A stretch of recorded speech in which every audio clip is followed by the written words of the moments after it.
പറഞ്ഞത് സിനിമാ മേഖലയിൽ നിന്ന് ഒരാൾ പോലും പൃഥ്വിരാജ് വിഷയത്തിൽ പൃഥ്വിരാജിനൊന്ന് വിളിച്ച് സമാധാനിപ്പിക്കാനോ മറ്റൊന്നും ഉണ്ടായില്ല എന്നുള്ളതാണ്. ഒരു മനുഷ്യൻ പോലും ഉണ്ടായില്ല. പക്ഷേ ആ ഒരു എൻ്റെ ആ ഒരു ഇൻഫർമേഷന് ഒരു ചെറിയ മാറ്റം സംഭവിച്ചിട്ടുണ്ട് സുഹൃത്തുക്കളെ. ഒരു മനുഷ്യൻ പൃഥ്വിരാജിനെ വിളിച്ചിട്ടുണ്ട്.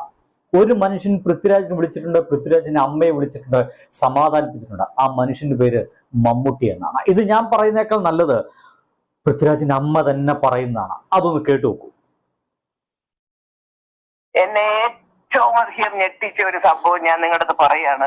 ഇന്നലെ രാത്രിയിൽ മമ്മൂട്ടി FB പോസ്റ്റ് കണ്ടു. അതായത് സുവേട്ടന്റെ കുടുംബമാണ്, ചേച്ചിക്ക് ഇതൊക്കെ കാണുമ്പോൾ വല്ല മനപ്രയാസമുണ്ടെന്നൊന്നും എഴുതിയിട്ടൊന്നുമില്ല. പക്ഷെ അദ്ദേഹം കണ്ടു എന്ന് പറഞ്ഞിട്ട് അദ്ദേഹത്തിന്റെ ചില സൂചനകൾ ഇതൊന്നും കണ്ട് വിഷമിക്കരുതെന്നുള്ളതാണ്. വിശ്രമിക്കുന്ന ഒരാള്, അദ്ദേഹത്തിന് ഒരസുഖമില്ലെന്നുള്ളത് എനിക്കറിയാം. അദ്ദേഹം പമ്പരം പോലെ തിരിച്ചു വരും 2-3 മാസത്തിനകം. എയർപോർട്ട് അതൊക്കെ ഉണ്ടെങ്കിൽ ഞാൻ അദ്ദേഹത്തെ ഇന്ന് വരെ ഉപദ്രവിച്ചിട്ടില്ല. കാരണം വിശ്രമിക്കാൻ പോയ ആളിനെ ഫോണിൽ വിളിച്ച് ശല്യം ചെയ്യുന്നത് ശരിയല്ല.